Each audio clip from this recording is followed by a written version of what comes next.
Happy Wednesday! This is Dow Welsh welcoming you to Make Your Own Headlines, sponsored by Pizza Planet and the letter I. So have you ever heard an unbelievable story and said, "No way," and your friend said, "Way"? John and Mary Haslam opened Haslam's bookstore in St. Petersburg, Florida in 1933. And Haslam's has been selling books for the last 87 years. Their granddaughter, Suzanne, and her husband, Ray, they're the ones running the store, and they've been doing that since 1973. Bill DeYoung of the St. Pete Catalyst did a feature on Haslam's a couple of days ago, and he shared a great story that Ray told him. A woman came into the store one day, and she was looking for a King James Bible. Not like a big old family coffee table Bible, but a small one that she could just tuck in her suitcase for a trip she was about to take. So Ray took her back to the section that had all of their new and used religion books. The woman reached out, picked up a King James Bible from the shelf. It was used and a little worn on the outside, and the woman looked down, and right there on the front cover was her mother's name. Here's the thing. Her mother was in an assisted living center in Santa Monica, California, and she had been there for 20 years. Ray said there was no conceivable reason why her Bible should be in a bookstore 2,564 miles away.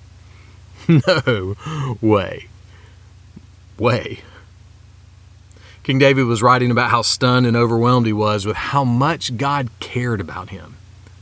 And he said this, "Even though I walk through the valley of the shadow of death, I will fear no evil, for you are with me."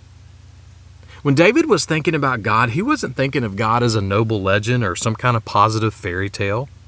As he led an entire nation of people, there was one thing that was clear in his mind.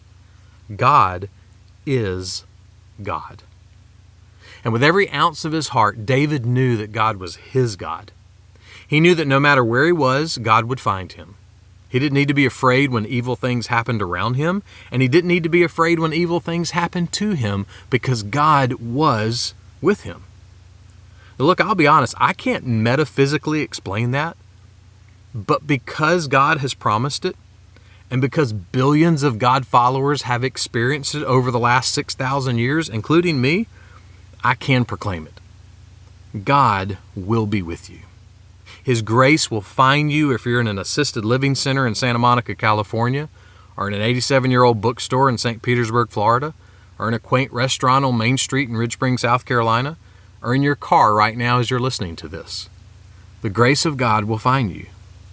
The grace of God will find you. You might think, "No way." And I would graciously say, way. Make that one of your headlines today.